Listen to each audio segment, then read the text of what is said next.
What's going on, guys? This is the Red Rogue, and I hope you're all doing well today.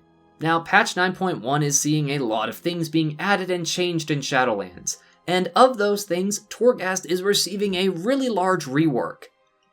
And I don't really like the direction that I think they're trying to go in. So, hopefully this video will highlight those changes for you, as well as maybe give some constructive criticism to things that I think they should really reconsider, as I don't think that what they're trying to do with Torghast will be very beneficial to the player base.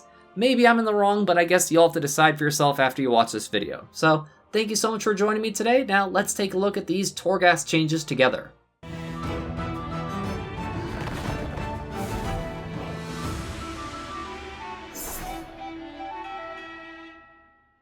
So, let me just start off by saying this. I'm actually a fan of a lot of the ideas and concepts behind Torghast. I like the fact that no two runs are ever exactly the same, and that there are weird and cool powers and different builds and things you can get. Twisting Corridors was a fun challenge when it first came out, since I binged on it and did all 8 layers in the first week that it came out solo, just to see how and if I could do it without any help from any other players. However, there have been a lot of nuisances tied to Torghast even prior to these 9.1 changes that we'll be talking about today. Having our legendary item currency come almost exclusively from Torghast outside of like a follower mission is really tiresome, as it turns Torghast into just an errand. The pet name Torghast has been thrown around a lot over the last few months, it seems, by a lot of players, and it's honestly kind of accurate, even more so if you have alts. Especially since virtually every player wants to get legendaries, whether they're PvP players or ones that focus on PvE content. Twisting Corridors loses all repeatability once you complete all 8 layers, as there's no incentive to go back unless you just really like the gameplay, which is reasonable but not a common sentiment from what I can tell. However, these latest changes on the 9.1 PTR seem to just push Torghast into being even more grindy and even more alt unfriendly, and actually negatively affecting the viability of doing things solo. I'll elaborate on all of these changes being made to the Tower of the Damned, and why I think they should reconsider the way that things look like they're working out to be. So there is a lot changing in 9.1 for the future of Torghast, Tower of the Damned. The regular wings of Torghast will now go up to layer 12, which was expected as we gain more gear and power. There will now only be 5 floors per layer, so the boss will be on floor 5 instead, which can be considered a good and a bad thing depending on what you're looking for. It's good because it makes the layers take less time. However, it's bad because it means you have even less chance of getting good anima powers to help you clear the layers in the first place, since with one less floor that means way less enemies to kill or rare spawns to show up or things like that. There is going to be a new currency for making the rank 5 and rank 6 legendary upgrades called Soul Cinders. This currency will only come from layers 9 and higher, which are being added in 9.1, as well as some weekly events in the Maw, meaning you'll need to progress to these higher layers to access the new legendary upgrading currency in a reasonable period of time. Again, I kind of expected them to do that. However, it further propagates the need to run Torghast every week on the highest layer possible to be able to upgrade your legendaries, and now you'll have to run even higher layers to get the new upgrades. However, there's a catch. Unlocking higher layers of Torghast will not work like it did previously, as there is a ranking system tying your performance to your Torghast run. This will basically grade you on a variety of criteria, like how many enemies you killed in the run, how many souls you freed, how quickly you completed the run, even how many urns you destroyed. Yes, really. All of these will offer a variety of points, and earning points increases your overall ranking in the run. You'll need to complete your layer run of Torghast with a rating of at least 4 out of 5 to unlock the next higher layer in Torghast. So you will have to clear each floor pretty efficiently to be able to progress in Torghast layers, not just reach the end and kill the boss. As a slight silver lining, this isn't some super speed running requirement, because it's not nearly as strict of a time constraint as you might think, as I believe even like a layer 12 completion only requires you to do the layer in like 38 minutes or something like that, and I think layer 8's like 33 minutes around there, something along those lines. So you don't have to worry about your hot streak depleting at the beginning of each floor either, as there is a safe zone that you can AFK in right next to the entrance instead, and while near a broker, the barrier they put up also prevents you from losing your hot streak too. Oh right, the hot streak mechanic. Yeah, that's a new thing coming as well. Basically, as you kill enemies and free souls and all that, you'll have this little blue meter fill up. You'll want to keep it above a certain threshold at all times, as part of your score is based on how long you can stay in that hot streak empowered period. So, even though you have sufficient time to complete the wing, you can lose a ton of points by not chaining kills effectively. All of this just perpetuates the need to feel pressured into doing things as quickly as possible, at least in my opinion, which is really the last thing that Torghast needed, again in my opinion. The hot streak effect is shared group-wide, which means you will be at a disadvantage if you aren't running with at least one other person, since it allows you to both do multiple activities to chain things together for this hot streak empowered meter. As someone who enjoys soloing things and makes it a personal goal to do it as best as I can, this was one of the first things I thought of and decided to test. And while I am plenty capable of getting a 5 rank clear or whatever on Torghast, it's just a ton of busy work having to search for urns and souls around every corner for an arbitrary metric to determine how well or poor I did in my Torghast run. There is a new talent tree sort of thing that will be coming in 9.1 called the Box of Many Things.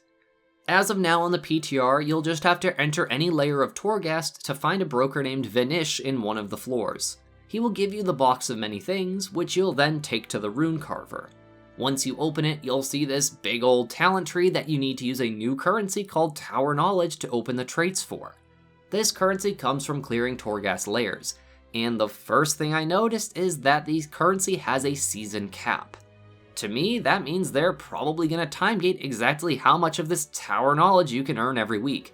Though on the PTR the cap is a whopping 2 million, and you only need like a few thousand to reach the bottom level of the talent tree, so hopefully don't panic too much by seeing that large of a number for the cap. This talent tree will slowly make Torghast easier over time, but it means slogging through it over and over to earn this Tower Knowledge to make it slightly easier each time. Basically like how the talent tree from Horrific Visions worked at the end of Battle for Azeroth. And much like that talent tree, you guessed it, this talent tree for the Box of Many Things is character specific, meaning for every character you want this progression unlocked on, you need to grind even more layers of Torghast to earn even more Tower Knowledge. I'm not terribly surprised by this, as it seems whenever there's any player power progression that can be unlocked just by grinding something over and over, they always make it character specific, which is always irritating. And I can almost guarantee that this stuff is going to be time gated by just seeing that season cap on it alone. Potentially, one of the things I'm least excited to see will be the new Torments, as there are lots of them. Each wing of Torghast currently has a specific torment you deal with when you are above layer 3. Such as taking a ticking fire damage from the soul forges, or enemies randomly spawning in Skuldus halls.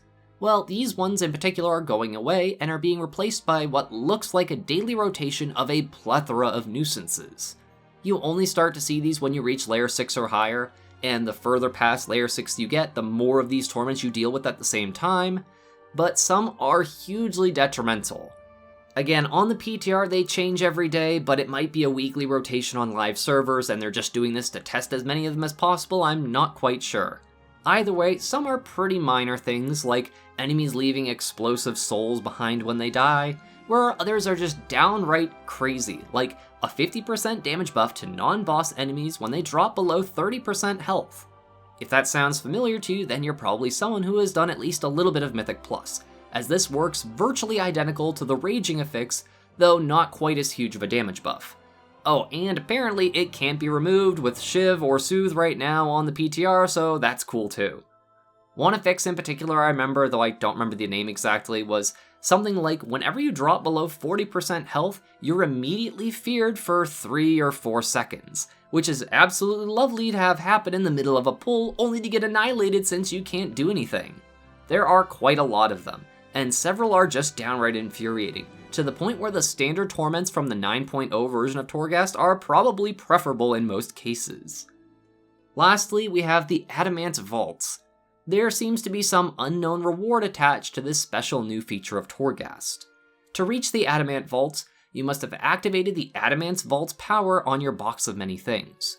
If you complete a layer 9 or higher wing of Torghast and get a rank 5 clear, which is virtually perfect with a very small margin of error, you'll be given access to 2 additional floors in the Tower of the Damned after defeating the level 5 floor boss. These floors will house a ton of new enemies, traps, and environments compared to the ones you're probably more familiar with, and it does look pretty frickin' cool, I will say. Floor 7 will have an additional boss fight against a Vault Sentinel, at least that's the only one I've come across so far, and drops a mysteriously vague item called Torghast Reward Placeholder. I don't really have a clue what this reward will actually be if this all goes to live servers with patch 9.1, but I imagine there are at least a couple options. 1. They might finally add some unique, farmable transmog items to Torghast. There have been a lot of data mined things recently of Torghast-inspired armor pieces, so maybe this will be how we earn them. If so, then at least that would be a cool reward for people who are willing to do a nearly perfect run of a Torghast wing just for opportunities at special, cosmetic, non-player power rewards. Or they could possibly be adding catch-up gear to Torghast, making it a loot source. I am less likely to believe this one, however it's entirely possible since Horrific Visions were a source of gear and Torghast took a lot of design cues from Horrific Visions. I think that this would be the worst case situation, since if you needed the gear that much, you'd probably be having difficulty getting a rank 5 clear of a Torghast layer in the first place.